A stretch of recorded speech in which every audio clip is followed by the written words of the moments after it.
not a savior smoker, we're here to save the day. We got tips and tricks, reviews and more. Join us on the back porch, that's what we're here for. We're not professionals, but we're here to help. Take a step into the lounge, don't be by yourself. Light up a steak, let the stories unfold. In the back porch lounge where the vibe is bold.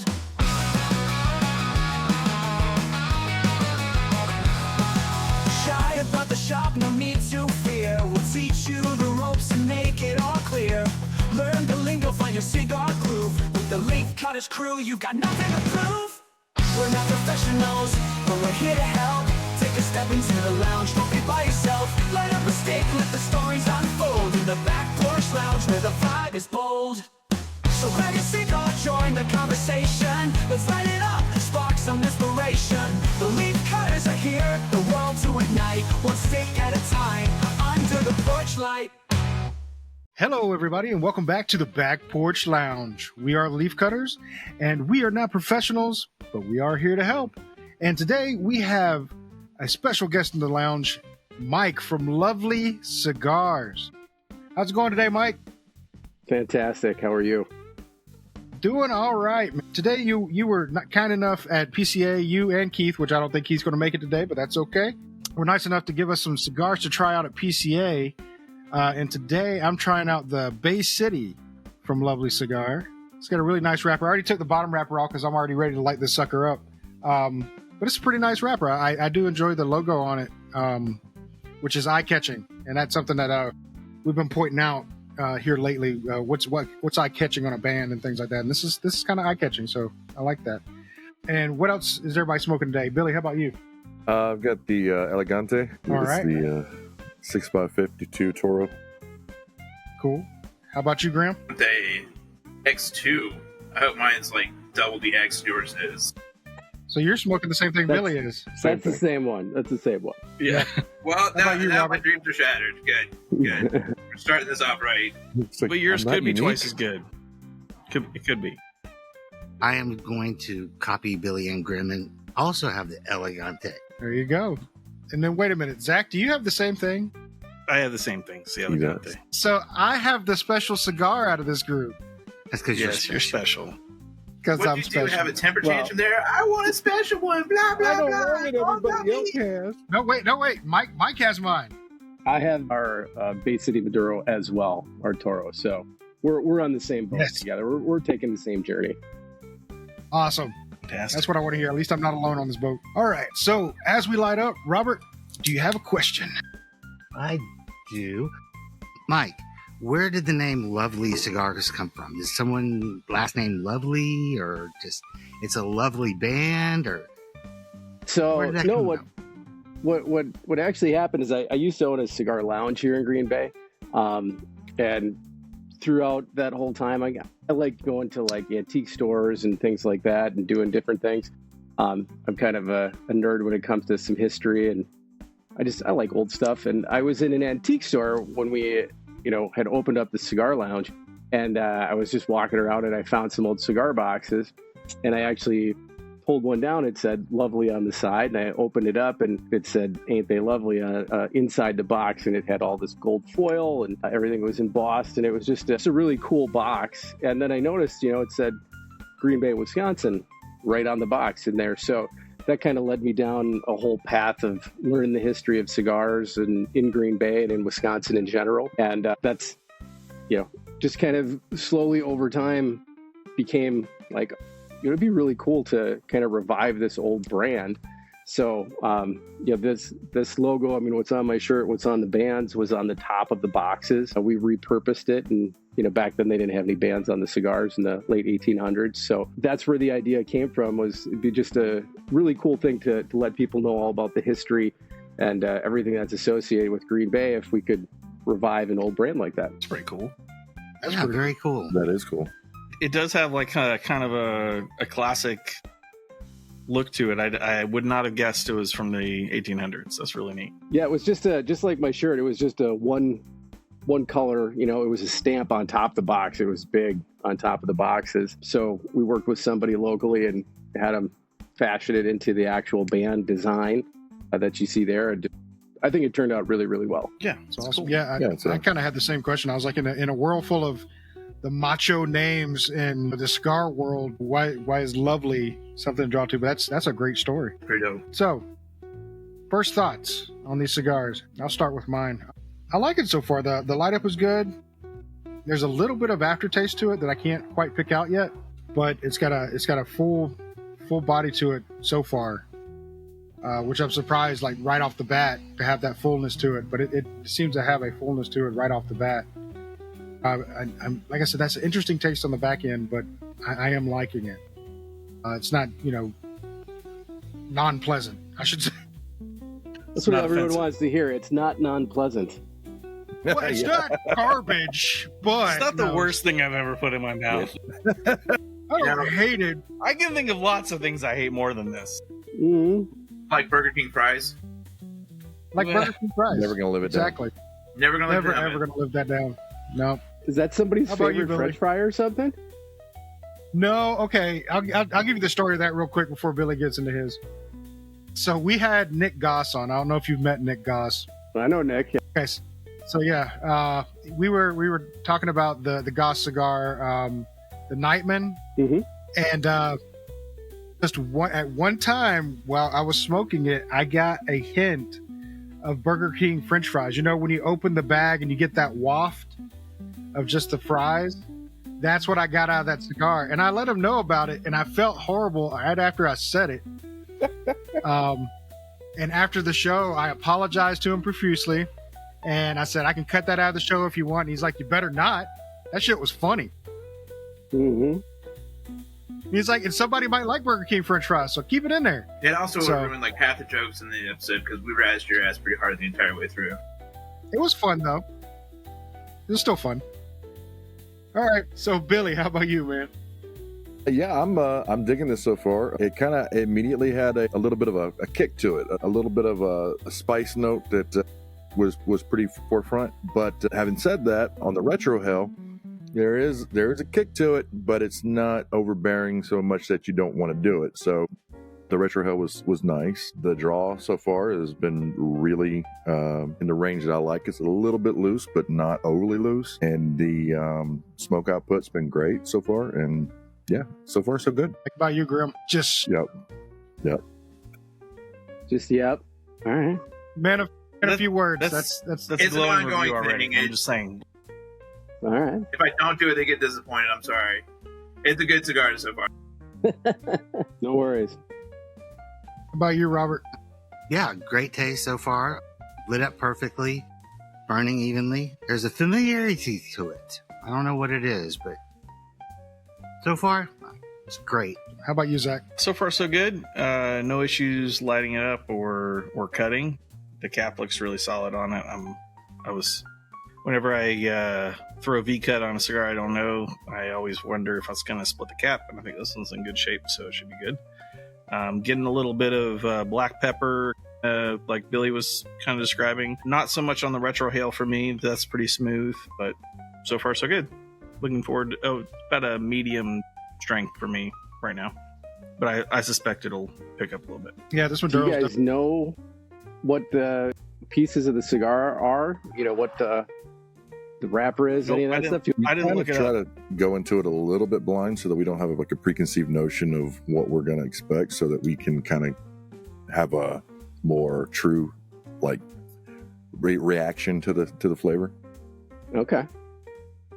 Well, when So- you want to know, just let me know. I will tell Yeah. you. Hey, I Mike, think if you you want can to go ahead and tell us. Yeah, spill it out, man. Well, it's most of you have our Elegante. That's going to be our Ecuadorian Habano with the San Andreas binder and all Nicaragua fillers from, all Nicaragua, Ometepe, Esteli, Condega, Jalapa. I always like to think of that spice on the front end as not so much a pepper spice, but more of like a cinnamon spice, almost like a baking spice. It's not as powerful as some other ones are, but it's there. So that'll back off in the first inch or so. It kind of gets a little bit more buttery and creamy, and there should be some notes of citrus throughout. So that's kind of the way that one goes. As far as our Bay City Maduro, that's a San Andreas Maduro wrapper, Sumatran binder, and then all Nicaragua fillers again.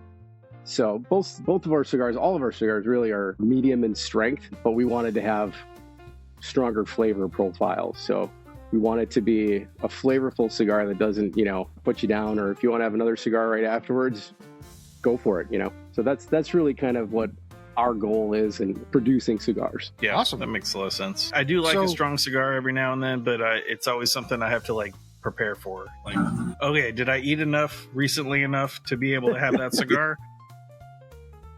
Maybe not. We'll see. We're gonna find out. We're playing cigar roulette. It's just, all right, what did I do today? Exactly. I've been to the I'm bathroom not going to make it to today. the toilet in time. Exactly. All right. So how many cigar lines do you actually have? I know you have the Bay City, you have the I keep wanting to call it Elegante, but it's not. It's Elegante. Elegante. Yeah. Elegante, yeah, we have our Elegante was our original blend that we came out with. Then we came out with our 162, which is kind of an offshoot to that original. It has the same Ecuadorian Habano wrapper. It has Sumatran binder instead of a Mexican binder. So it's similar, but a little bit different. Then we came out with our Bay City lines that have Maduro and a Connecticut. So we have 4 lines, 8 total by total. Wow. Okay. It's awesome. How long has Lovely been in business as a brand for you guys? We've been selling to retailers for 3 years this August here. So probably about 2 years before that's when the whole process started. Mm-hmm. I'm trying to figure everything out. But as far as actually getting anything in any stores, it's been about 3 years. That's cool. And was this last PCA? Is that the first time you've been, or have you been another this time? is our PCA. Okay, So you were there right on PCA launch, yeah. when you launched. that's cool. Yep. We actually went the year before we launched to PCA just to network and meet with some folks. That was great. So we've been there the last 4 years. We're going again this year, of course. So it's great to be there, part of the industry, get to see everybody. It's a cool community to be a part of. So I know you guys were there. So it's just a fun time, right? Yeah. Yeah, it is. Yeah. So I've been consistently blown away with how approachable most of the people in the industry have been. absolutely. Yeah. I mean, it's a handshake industry, right? Like it's like one of those old school industries where like, oh, I told you I was going to do that. So you can trust me, it's going to get done, and it's not like that anymore. It's in general terms. So I think it's just a really fun thing to be a part of. Yep, absolutely. I'd agree with you there. At PCA, we talked briefly about a couple of nerdy things, and one of the brief nerdy things we talked about was about Back to the Future, and is it a perfect time loop, series? No, it can never be a perfect time loop, can it? Well, that's the argument. Is there a flaw in basically anywhere in the timeline? Like, if Marty did this thing, then how could this have happened in the future? Like, is there a flaw somewhere in the logic of when he uses time travel? Yeah. When this because Keith was actually the one that proposed this question, right? And I've been racking my brain, and I'm also mad at Keith because I've had to dissect one of my favorite trilogies of all times. I don't want and to actually pay exactly. I don't want to have to pay that close attention to it. I just want to put it on and watch it and enjoy it. So I found a flaw, and it's devastating to me. Which flaw did you find? The second movie. All right, so in the movie, Biff takes the almanac, the idea that Marty has, takes the almanac, goes back in time. You want to do like a spoiler warning for anybody? Yeah, okay, yeah, just do a spoiler warning. 40-year-old movie. If you haven't seen Back to the Future 2 by now, don't worry about it. But if All right, guys, it we're may talking about ruin your Citizen Kane. I don't know if you guys have seen this. Rose. No, I was kidding. No. So Biff gets the book, the almanac. He takes Marty's idea, goes back in time, gives himself the almanac, right? Well, he comes back to the exact same timeline. But at that point, he's changed time. So he shouldn't have been able to come back to that timeline. It would have been a different timeline going forward. You should have just put this dude right there and then. Yeah, pretty much he would have went non-existent at that point. And so would have, I think Marty and Doc would have stayed in that timeline and just continued on that that branch, but he would have disappeared. But Which part did he go back to? Like, when did he go back? so when he was in the future, when he was old Biff, Yeah. he goes back to 1955 and gives it to young meets Biff, young right? Biff, right? And gives him the Yeah, meets Bug, gives him the book. Then at that point, he goes back and leaves the DeLorean right there outside of the community where they're getting Jennifer. You know, Jennifer had just passed out from seeing herself, and they're going to get her. So, by their own rules and their own logic, later on in the movie, when they go into the future and they're in the alternate reality where Biff is the casino and he's the luckiest man in the world and all that stuff, they mention that if they try to go back into the future, it's already a split off timeline. after and they something had wouldn't. been changed, though, right? Yes, But didn't he go back before Biff did anything with the almanac? he did, but that would have I been know his you- timeline. I know the argument would be like, well, everything that Biff was already going to do with the almanac would have already been done when he traveled back to the future, right? But that time jump was like instantaneous, so I don't know. But I'm just saying, it's by hard to say. their own logic, Yeah. they should have been able to travel back to the future on the same timeline because it changed. I feel like I need a diagram for this. It's Like, always it's been sunny so in long since Philadelphia. I've seen those movies. Well, it's like Terminator, right? Like Terminator's big flaw is in the beginning. How could John Connor ever be born in the first place, right? His father had to come Yeah. back from the future to impregnate somebody, but he was already, you know what I mean? Like, how did he ever get born in the first place? Yeah, it's all creating, like, every time travel movie is inherently flawed because you have to account for a splintered timeline, or basically, you know, what they talk about in Back to the Future, where it's like anything that they affected has created this branch of timelines. So there's going to be differences. So how can he go back to the past and create John Connor and then the future still remain the same? Or how could that future come back to that past if the timelines are different? I don't know. It's weird. Or you could just do what I always say, because it was written like that. Just shut up and watch the movie. Enjoy Just yourself. enjoy Cinema's the correct. cinema. Brain. That's a valid argument, actually. Because That's the why I writers watch wrote it that way, entertained, so you right? could follow. Right. Yeah, it's like literally Robert comes out with it's in the script. That's why that happened. Well, damn, you can't argue with that. Mm-mm. That's how the writers You can wanted it to try. You'd be wrong, whether you can try. But there also is the other theory in Back to the Future is, again, with the perfect time loop. Is it the perfect time loop because it's only affecting Hill Valley and Hilldale and locally? It's not affecting globally. So is that why time stays be. together I don't there? think it would affect globally if Biff became this like huge business magnate or whatever, and you know, he would have affected more than just the local environment. You know. Yeah, but they put that back into place before the What series state is over. Does Hilldale exist in? I Do we- think Do we remember? Hill Valley's I in don't remember. California, but I don't California. know. Okay. Yeah, I feel like Biff being the luckiest man in the world and all that would probably affect more than just Yeah. the one town. Right. Well, that Nico created Biffco, which was like a waste disposal company. So yeah, it definitely would have affected a lot of things around there. And I don't think Biffco would fly in California without some serious money. Probably If you not. got all the money in the world that you would ever need, then you know. Yeah, I guess so. How often do I you think still- that book changes? Go ahead.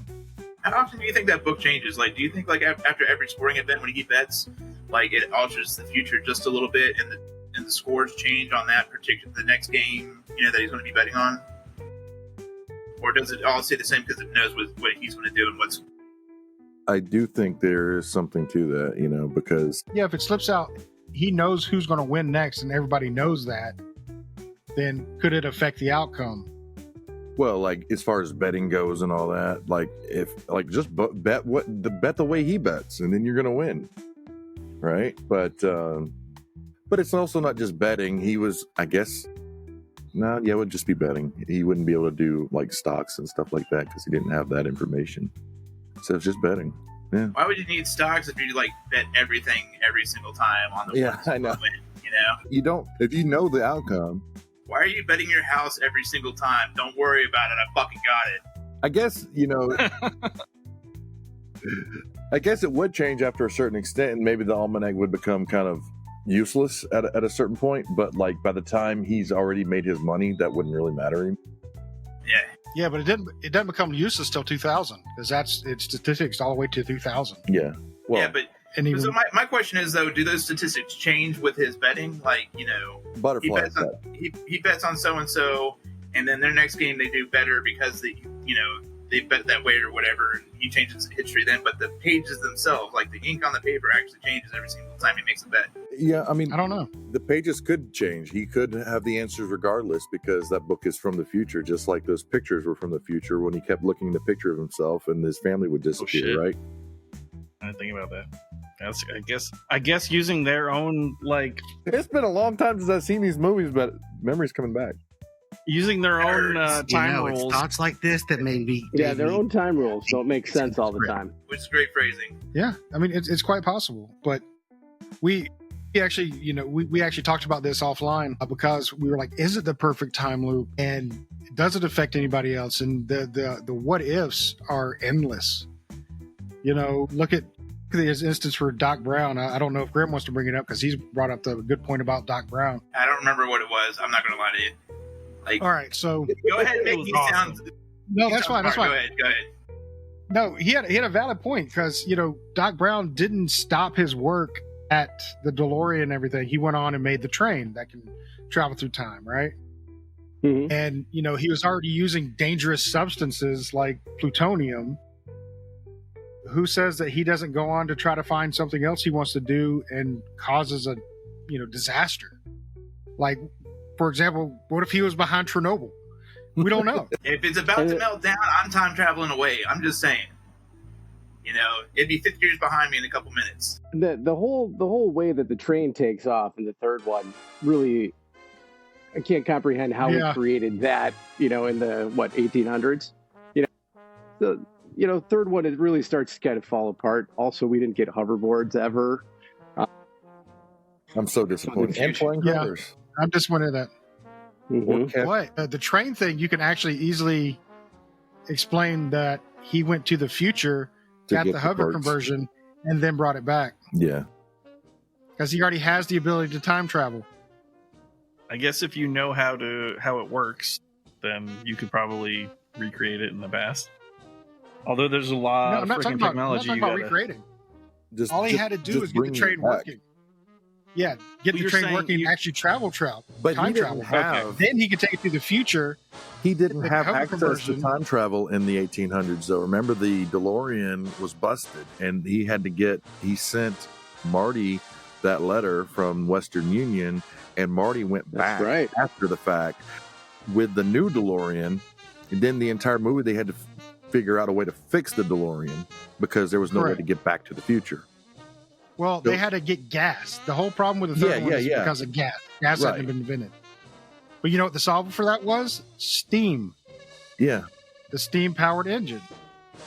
but he hadn't already done that, so how could he have gone to the future to get the parts that he needed to get? Well, here's the thing. When in the third one, he was on a time crunch to try to get the DeLorean fixed, right? Before he died on Monday, because Biff was going to shoot him. Well, when he was stuck there, you already know that some time has passed because him and the teacher got married. He had 2 kids, so he had time to actually think about, okay, how can I take a steam-powered train and do the same thing? Yeah. It's not the same technology. It's different technology with steam this time, steam-based, and he figured it out. And you know what else? It's in the script. Yeah, I know. This is from the steam. He got all that from the steampunk alternate reality, right? That's it. He got it. Yeah, you found out the steampunk alternate reality. You got it going. I'm sorry to take us down this rabbit hole. I just thought it was so fascinating when he thought it up. Oh, it's fantastic. Now you're making me want to watch the whole series again. Well, man, to prepare for this, I watched them all yesterday. Wow. Well, I damn. probably I should sat down have. and watched That them would all. have been smarter because I'm sitting here going, "Oh yeah, no, that totally did happen." Yeah, no, it totally did. All right. Rather So than being a part of the apart from all the flaws in logic or whatever, what's your favorite one of the trilogy? All of you. Okay, so for me, it's the first one, then the third one. You're Yeah, dissing number 2? I'm not dissing number 2, but as far as like entertainment, watchability, intriguing, 1 and 3 have got it start to end. Part 2 for me was kind of like a rehash of part 1. That's really what it was. It was a rehash of part 1 with a couple extra characters. But it's still good Similar to the story. storyline. Yeah. Still good to the storyline, but 1 and 3, I think, were completely original concepts and ideas, and I thought they were really good. Yeah. I agree. 1 and I 3. think I think I would agree with that as well. I just when I was a kid, part 2 was, what gave me that sense of wonder, is like, oh man, the future yeah, is the going to be like hoverboard? this. Oh wow, Yeah. look at those cars. Look at how they fly, hoverboards and so I mean that movie, maybe it's not the best like script or whatever the storyline wise, but it's always going to have a special place for me just because of where I was as a child. Yeah. And I can see appreciate that. that. What about you, Grim? What do you think, buddy? You, the Yeah, Honorable you. Grim the Ninth. Filibuster. Well, keep talking. You fucking filibustered this. All right, Robert, you have any opinion on it? Thinking about it, yeah, I would go with what you're saying. I would definitely just not to be whatever, Billy, but if you dropped part 2, you could put 1 and 3 together and make a movie. If you put little clips like getting the letter at the end of 2, if you put that at the beginning of 3, you could drop 2 for me, and I would watch that just like that. Well, it's just like I wouldn't say that. I mean, 2 was still a good movie. I liked 2. No, I'm not saying it's bad. it's but what definitely I'm not as saying- bad as what is the Star Wars the 8th movie? I can't remember. Not is it Revenge of the Sith? Last Jedi. No, it's Revenge of the Sith, right? Revenge of the Sith is the third one. Right. I'm not talking about the third. I'm talking about the second one. That's the one where the entire second act of the movie was completely pointless because they went on this whole thing of going to get to that other planet and going to that casino and trying to escape and everything, and then at some point in the movie they just get caught anyway, and it's just like, well, what was the whole fucking point of all of that? I don't know. I don't know if it's that off in the weeds and that bad. Yeah. But I will say this, at least for the first Back to the Future and the third Back to the Future, there was an urgency to get something fixed to be able to go back in time or go forward in time and, actually get back home. But Marty's So I think kids that were a urgency was there. problem, Ben. Well, I get you there. They were. Well, they weren't stuck in, Right. They were going to go to in the jail. future. All right. You got me there. They're solving that problem, which was, just, that was a loose We base actually storyline. watched for a, like 20 minutes. Mm-hmm. We watched a time travel movie last night that I apparently have never seen. Time Bandits. Yeah. What? Nice. Isn't that a Terry Gilliam movie? It is a Terry Gilliam Yes. movie. I believe so. And I feel like it's a movie I would have really appreciated as a kid, but as an adult, I was like, it's kind of boring. Yeah, there's a lot of movies like It that. had some funny parts. When I was 19 and working at Office Max when I was a kid, we had Time Bandits in the break room, but I would only watch the very beginning of the movie where the two corporate ships are pirating each other or whatever, exploding file cabinets and shit like that. And at one point in time, my boss came in, he was like, why do you always watch the same thing over and over again? We have Star Wars and blah, blah, blah. And I said, because I like to fantasize about the fact that all the file cabinets online are about to explode. Joking with him. Time Bandits on the other hand disappeared by the next day. Very sad. What Fair about point. Time Cop? Van Damme. Ooh. Yeah. But yeah, Van Damn, remember Damme. that? See, that Isn't one that the was one that he actually does going. the split? Oh yeah, in he the does kitchen? in all those movies. Yep. Yeah, but Well, I'm he's just talking going about the back one in in the time. kitchen that he just. But he's actually going back to stop people that are changing the future, right? Like how Like, how could that possibly even be, right? Because if somebody does something, he might not even be the same person anymore, right? Unless he's going to alternate realities all the time. Monitoring multiple realities at the same time. He's a Which- multiversal cop. He's the I honestly TVA of can't think of Marvel. any other Van Damme movie other than Street Fighter ever. I know he's been in tons of other shit. The Universal Soldier, What? man. Come on. Out of that movie Bloodsport? pointed out to me. Bloodsport. No, Yeah. Bloodsport, Did you see like the 2, 3, recent 4, 5, series? and 9. Jean-Claude Van Bloodsport Johnson. 1 Did through you 12. see that?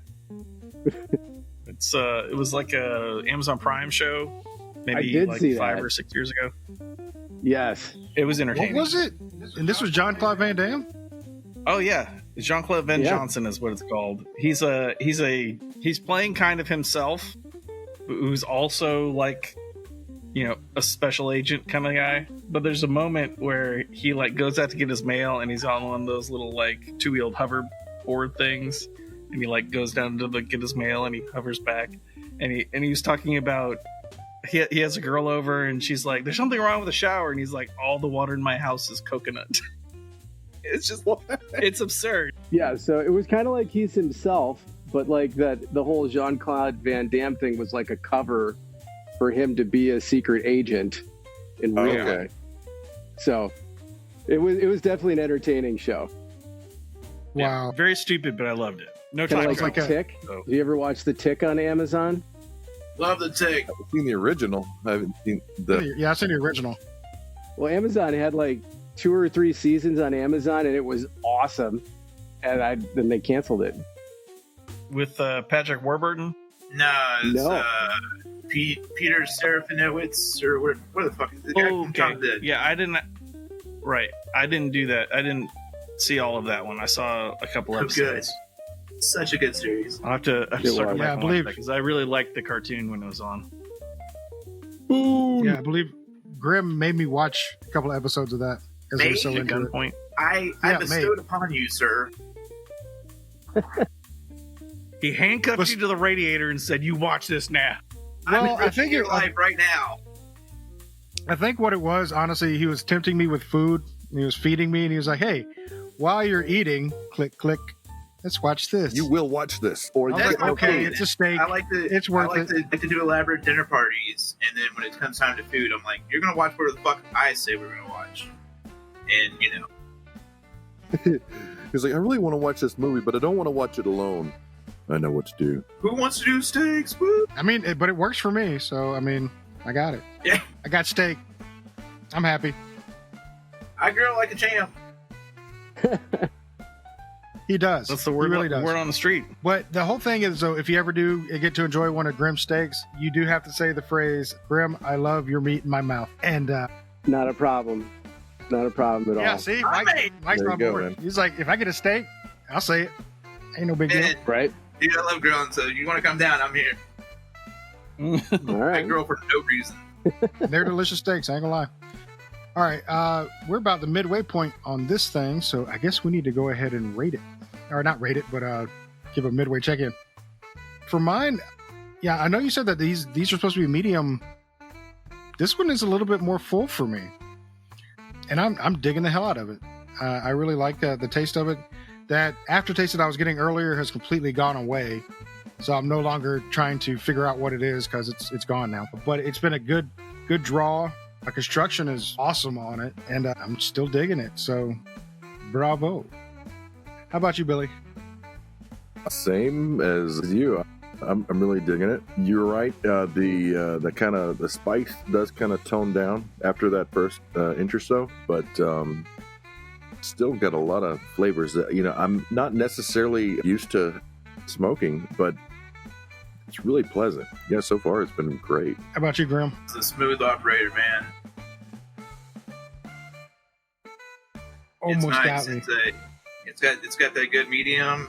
It's mellow. Like I'm enjoying the process, man. So I'll give it more later, but I'm enjoying it. And how about you, Robert? Yeah, I'm going to echo the sentiments of my fellows here. It's burning nicely. Input still is muted? great. Or is he not Yeah, talking yet? he's I'm on. tap tap. Nope. Since your mic isn't working right, why don't you just start miming stuff and I'll Yes. put in words? It's like It's so delicious. This cigar is the best cigar ever made in the entire world. Can you get a light and I do think some that shadow was puppets? American Sign Language. Exactly. It's some completely different shit. While he's working on that, Zach, what do you think, buddy? This is a really approachable cigar, not overly powerful. Still, I would call it on the light side of medium now that the kind of pepperiness is kind of tied off or tapered off. Getting a little bit of kind of cedar, kind of a light cedar flavor to me.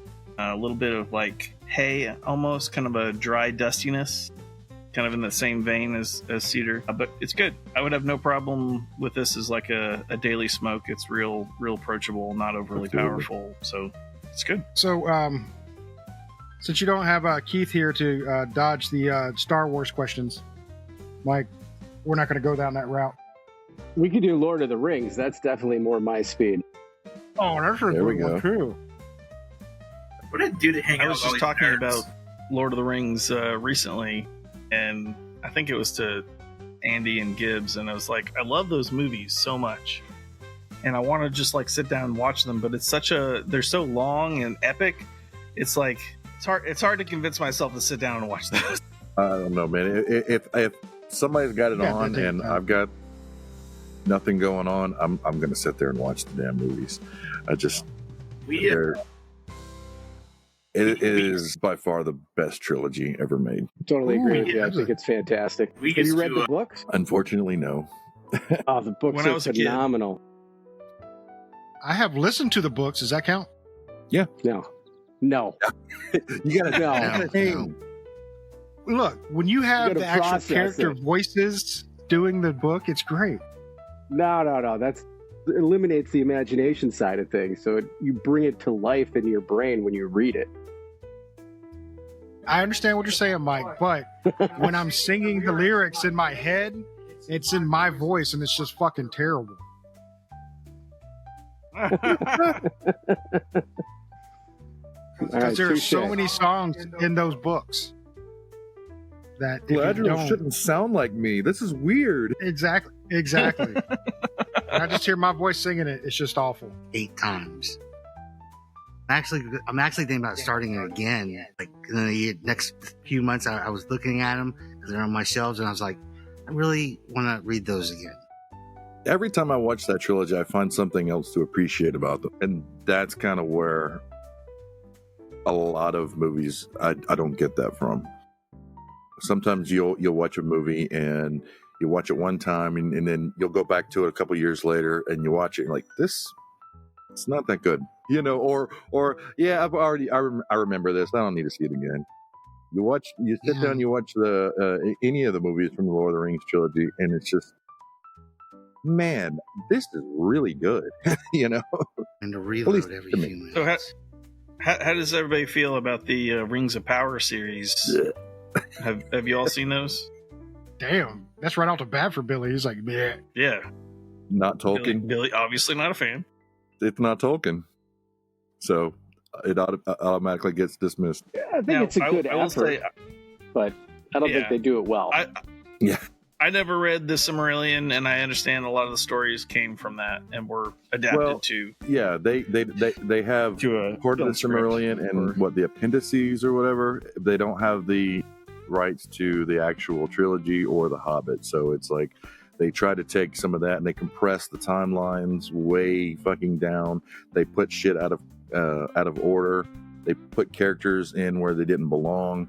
It's extremely problematic if you have any knowledge of the actual books or Tolkien lore. And they completely changed some of the characters personalities. Like Galadriel is just a girl boss with ultra powerful. She has no she's just, there's no hero's journey. With what you see a lot of characters go through. She just starts off, I'm powerful. I can kill everybody, and I have no remorse for doing that. Are you really the good guy here? Anti-heroes do exist, sir. What's that? Anti-heroes do exist, sir. Yeah, but that's not the way they're portraying her. They're portraying her as she's supposed to be this good guy, a good character, and it's just like, I'm not rooting for you. Go Sauron. Go Take the Sauron. entirety of Middle Earth. We're done with it. See, I So if you kind want- of interpreted her character as being like established hero, and like you didn't necessarily need like a build up to that. But I can see where you're coming from. Have you been watching Rings of Power, Mike? I have, yeah. No, I like I said, I think it's interesting. I think it's well done cinematically, but the story was kind of it didn't. I had to like power through watching it. That's how it felt. You know, it wasn't as entertaining. It didn't grip me. But I wanted to see how everything ended. I like how it wrapped up at the end, but it was kind of difficult to watch the whole thing. Yeah, I think I approached it more of it was its own thing. I didn't really tie it to the rest of it because I knew if I did, it would be like, man, this is bullshit. But since I did kind of separate that in my mind that it was different, it was okay. It was okay as a standalone thing. Yeah, I was definitely entertained by it. I wasn't upset. I did not get. So one of the things that I actually kind of like about shows on Prime is that they tend to release them like an episode at a time, which is a thing that I kind of missed from watching broadcast television. You know, we've got a new episode of whatever to watch now. I kind of like that for the same reasons I liked watching like Game of Thrones or something like that, where you had a thing to look forward to, and you just weren't just binging it gives the whole everybody thing. a chance to process what they just watched. It gives everybody a chance to talk about it. It gives everybody a chance to speculate what's going to happen next. You get excited about what's going to happen, and then everybody watches the next episode when it comes on, and it's like rinse repeat. When everything is dumped all at once, everybody's expected to watch it all at that one time, or the entire series will get spoiled for half the audience. You know, there's not necessarily anything wrong with having it available, but when it is all available, people are gonna have issues with, I can't watch it all now, but people are just posting spoilers left and right. You know what I want? I want a sitcom for the Hobbits. Have you seen that AI video? No, I haven't. But No. what I'm getting at here is like, there's enough drama that you get from the first half hour of the Fellowship of the Ring that you can get an idea that the Hobbits are kind of like catty, snippy people, and we can have fun with it. But like, I want them to have a party, and then like in episode 9 when they're partying or whatever, and have little subtitles. Boromir just became a pincushion, so you can keep track of the timeline of the Lord of the Rings while they're just partying and having a good time. They did a trailer for an 80s sitcom based on the Lord of the Rings, and all the characters are dressed in 80s clothing, and it is, even Sauron is there as like the neighbor that nobody likes, but and everybody else is dressed in 80s clothes except for Sauron. He's just got the armor.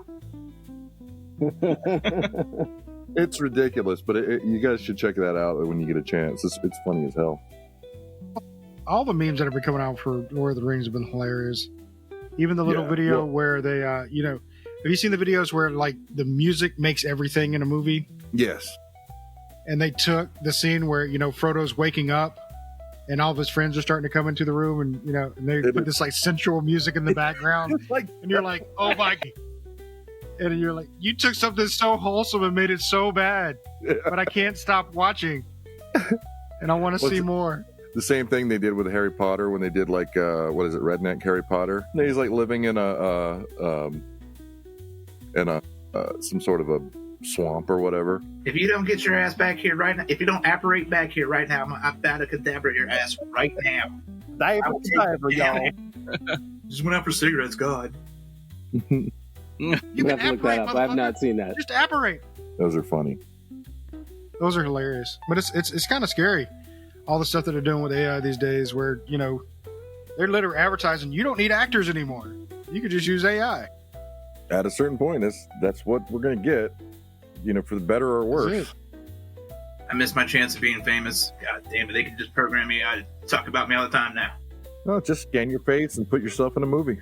If you got the ideas for something good, then I think movies are going to be like social media at a certain point. It'll be like everybody's going to have the ability to make something, but not everybody's ideas are going to be great.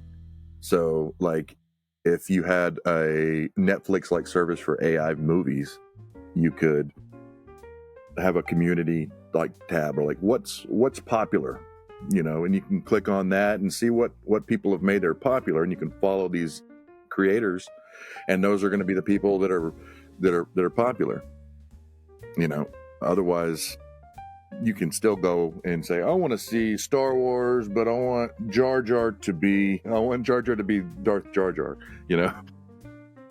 He really I do was love the Sith. theory that Jar Jar was a Sith Lord. That seems so like Yeah, I mean, and that'll happen. Interesting to me. You'll definitely get movies of that, and those will be funny, but they'll get overplayed just like every other popular thing in culture does. It just gets overplayed, and everybody moves on to the next thing.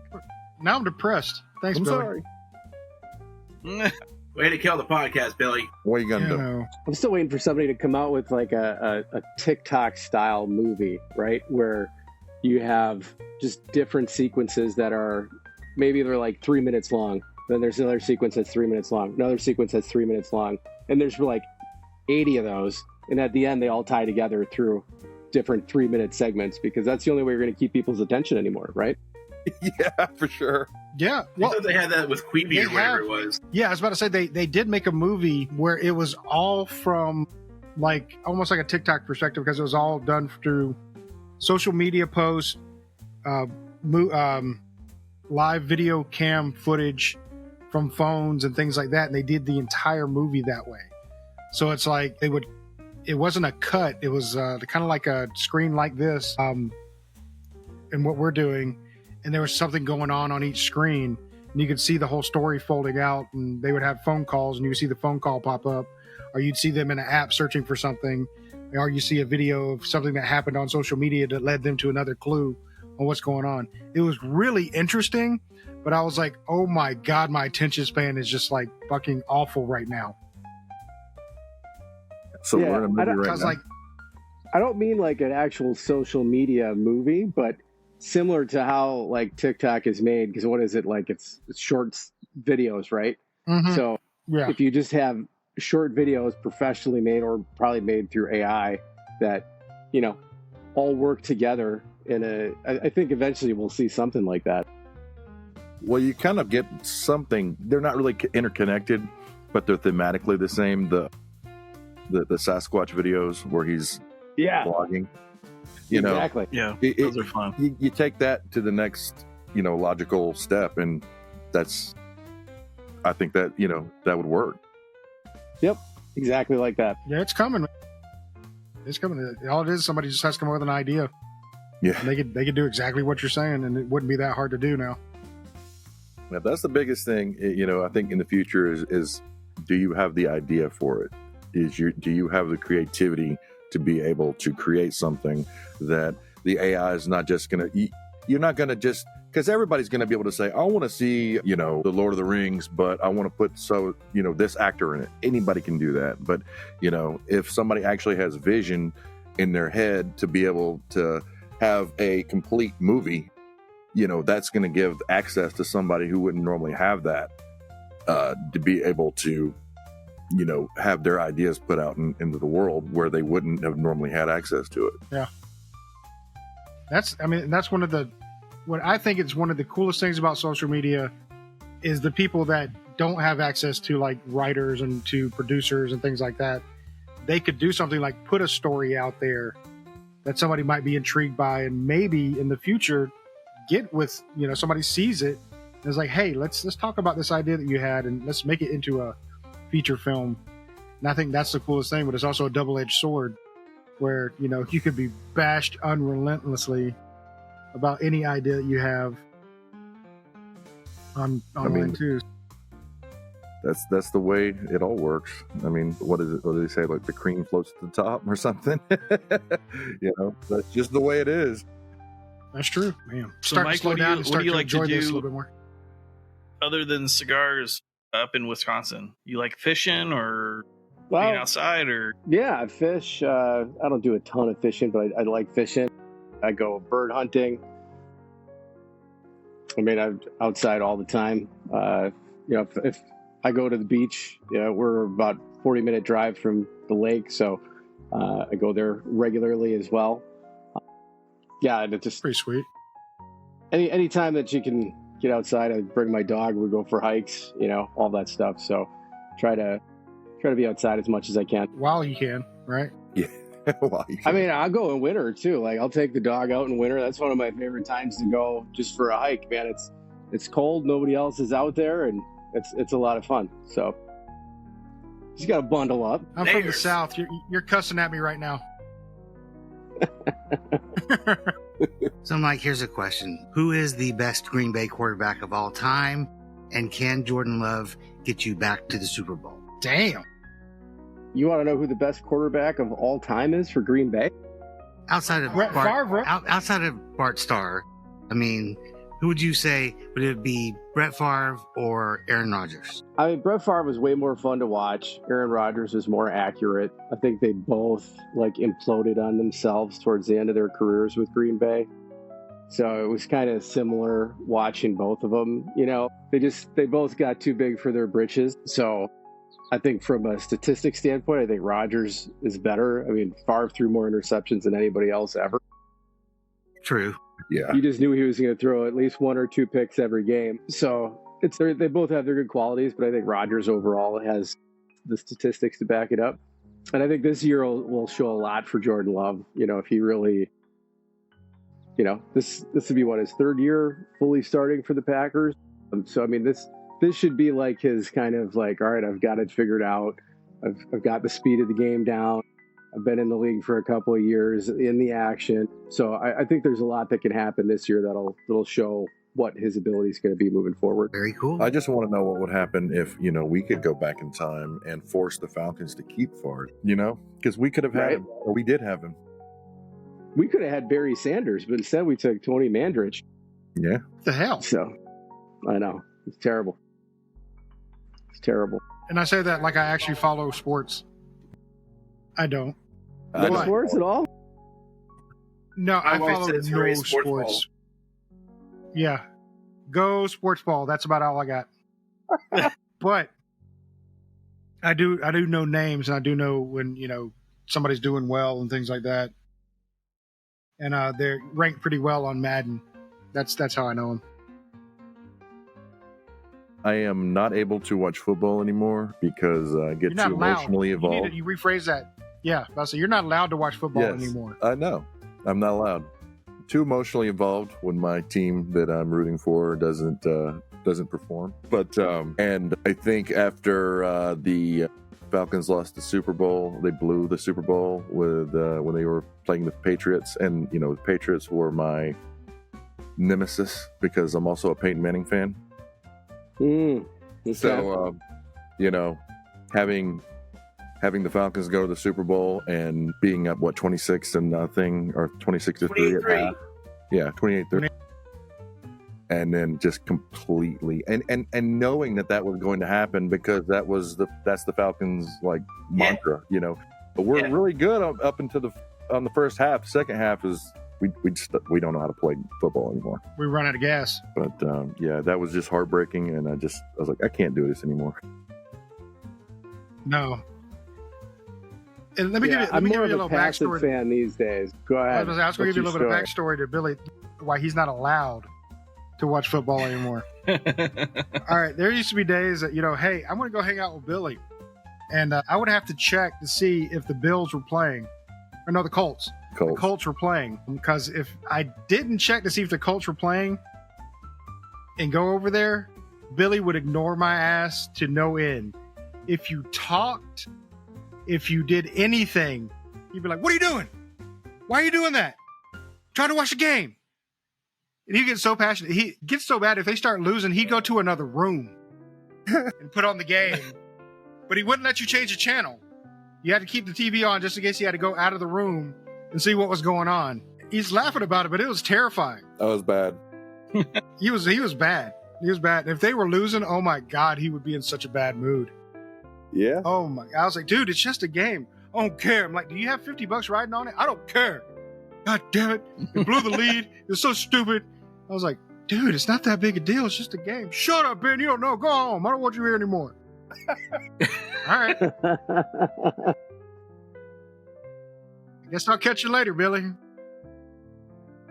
Yeah, no, I used to be like, I'd watch Thursday night, watch all day Sunday, watch Monday night. And then it was like, I just was spending so much time watching football that I was like, what am I gaining from this? I just can't commit that much time anymore to watching football. So I'm still a fan. What I do here in Green Bay is it's easy to like cruise over. I go tailgate with some people, hang out, then I come home, watch the game. And that's usually what I do. And then I smoke cigars and hang out and watch the game by myself most of the time. So since you're a manufacturer, do you have to supply now whenever you go hang out with your buddies? I think that's kind of what happens, yeah, for the most part. It feels like it would be expected of you. Yeah, I'm always the guy with extra, that's for sure. And this follow-up question, do you give them shit if they're smoking something else? Of course. Yes! Of course. That's what I need to hear. I'm here and you're smoking that? Yeah. What the hell? That's Why on you aren't for you- What the hell's wrong with you? now. Why are you not buying my cigars from... What? Yeah, no, 100%. I give people shit. As you should, and I'm proud Yes. of you, sir. Yes. I mean, it's Especially all if they're your friends. good-natured, right? It's good-natured, but, I understand. I smoke other cigars too, but, we're all hanging out. It's nice if you represent, at least if you, like, show me you got one in your humidor, Right. There you go. Even though it's the same one that you supplied last time y'all hung out, but still, it's there. Yeah, the thought So that I counts. guess a follow up to that, when you're not smoking your own stuff, what do you like? I like Yeah, Nicaraguan that's a good tobacco for the most part. That's kind of my go-to. I like some Dominican stuff as well, but it's more Nicaraguan based. So I still like Illusione a lot. I like Tatuaje. Foundation's great. There's a ton of good cigars out there. There's a ton of good stuff. And then when I go to the trade show, I get samples from people as well. Try different things. So it's always trying something new. I think is important. I smoke my cigar more than Absolutely. I smoke anything else. But I got to try new things to understand what other people are smoking and what's making traction in the market as well. So yeah. I mean but that's my take on it. So, as a little jab to Grim, how do you feel about Romacraft? I mean, I like their stuff. I'm not there's some people that are like huge fans. I think they got some good stuff out there. Yeah, you So- wouldn't find huge fans here or nothing, not fanboys here or nothing. No, No, definitely not. It's a running gag that we can't go an episode without mentioning Roman Craft. Every fucking episode, and it's just like they fit it in towards the end half the time because they're like, oh yeah, no, hey man, the best cigar is your favorite cigar. No matter what. There it you is. go. The best cigar is the cigar that you like the most. So I don't care if it's expensive, if it's cheap, if it's your favorite cigar, that's the best cigar for you. So that's what you should smoke. You should still try other things, but that's the best cigar for you. Good way to look at it. Mm-hmm. Great way to look. So I will give you guys a little bit of new news from our side of things. We actually changed our distribution, and we're actually going to be distributing through Stolen Throne Cigars. So we ended up talking to those guys, and it just made a lot of sense to work with them, and we're excited about it. We ended up talking to Lee and just had a really great conversation, got along well with them, and saw it as kind of like the next step for us as a newer, younger brand to work with those guys. So that just started on the 1st, actually. So that's really, really new. Congratulations. Yeah, thank I was you. about to ask, do you do your own rolling, or do you have a subset of people doing that for you? I just do it all myself. No. Thousands of cigars. It's a lot of work. Are you up in your roll garage, up in every Wisconsin, single- just rolling it on your thigh like the Cuban your ladies used to do? Exactly. No, we work There's a with bit of my Takasa sweat down in every single cigar. We work with Takasa down at Esteli, and they do our manufacturing for us. So long process, from start to finish, from when we started working with them till we had our initial cigar, the Elegante. So, and then from there, it's, been down there multiple times and helped do some blending down there as well. So, but yeah, they're a small factory, been around for like 30 years. So they've been doing the deal right in Esteli for a long time. Awesome. Very cool. So I take it you're one of the master blenders for Lovely, or you are the master blender? I would not call myself a blender. I go down and I work with the guys that are blenders.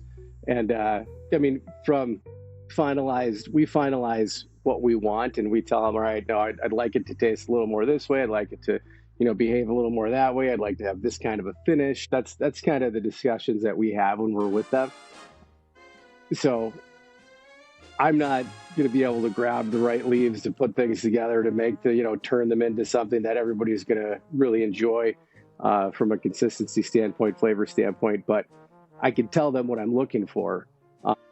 Then we use, my palate and Dylan and Keith as well, together to try to come up with what we want to present, to the public. So that's really where we come in, but we're not doing the actual blending. We're just giving them, this is the direction we want to go. And that's a big part of blending, tack that on your resume, man.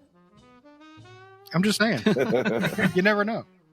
I wish I had the knowledge, and I'd have to, we talked about opening a place up down there, having a factory, and you'd have to be down there all the time. So I'm not saying never, but that's not something that we're looking for doing anytime soon. So we have great partners, great people we work with, awesome people in the community, the cigar community. So if we can keep doing this, keep building what we're doing, that's our goal right now. There you go. All right. Well, I'm getting to the sad part of my cigar. Where are we at with everybody else? Yeah, we're almost there. Yeah, Grim's Got out. about an inch left. Robert's on a pig. All right. I guess we need to go ahead and rate these. No pressure, take guys. one more puff. No pressure. None whatsoever. All right. So for the Let me do this. Bay City Maduro. I'm not even here. Don't even look. Don't look. So the Bay City Maduro, again, I'm getting fullness out of it. It may be a medium full, but it definitely is a little bit more on the full side.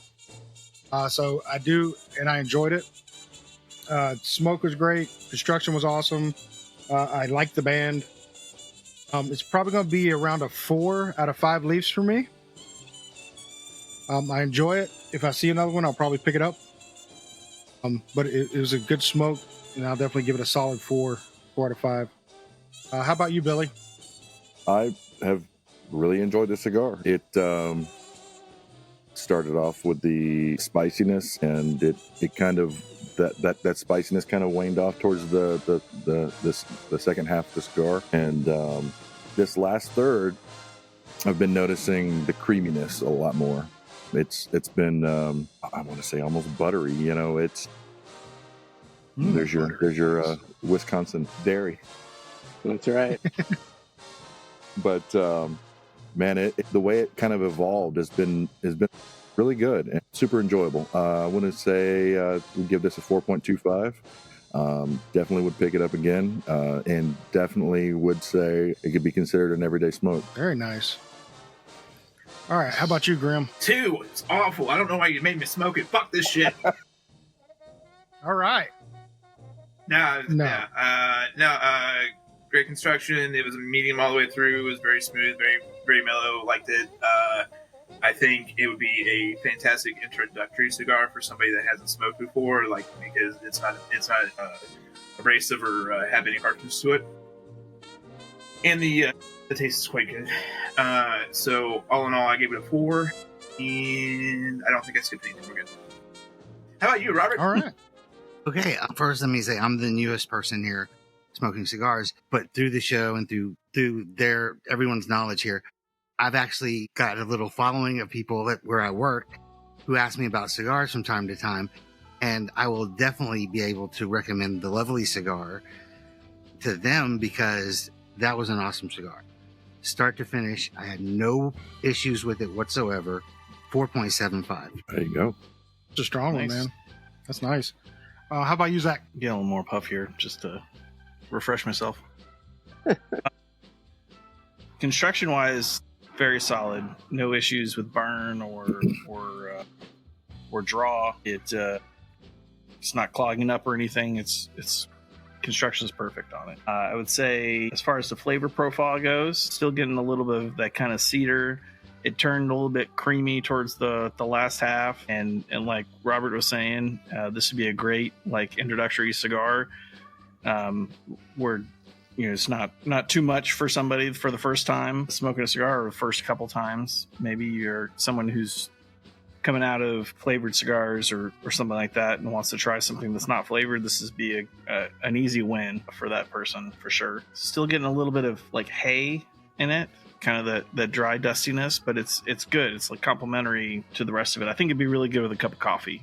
I did not have coffee today, but I think it would be like a good coffee cigar, and I'm going to give it a 4.255. So solid cigar. I'd say it's worth your time to check it out.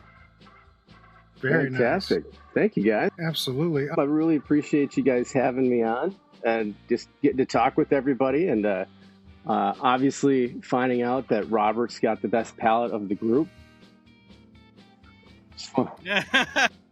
But no, I mean, it's been a lot of fun and really, really happy that we could do it. And glad we got to meet you guys in New Orleans, and hopefully we could see you down there again this year coming up. Absolutely.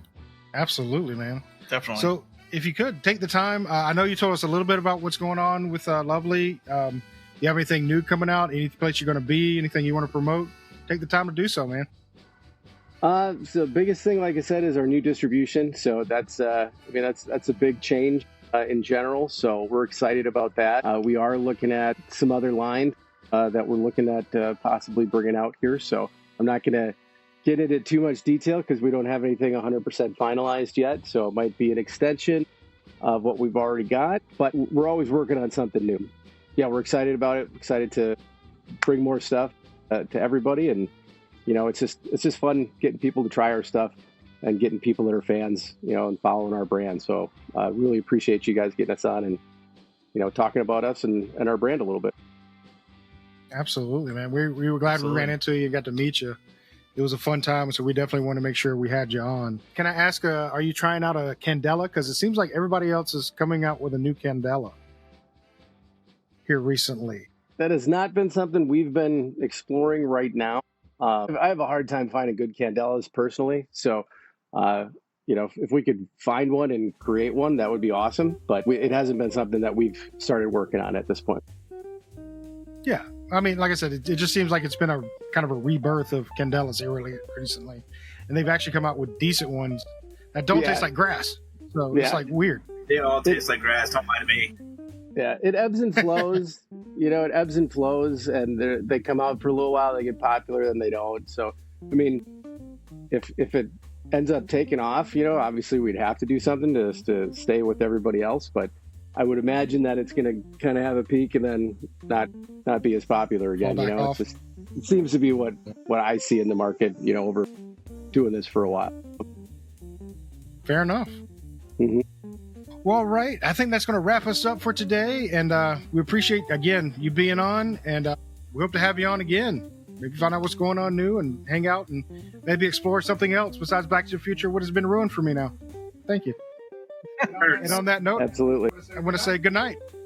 Good night. Thanks, guys. Good night. Appreciate it.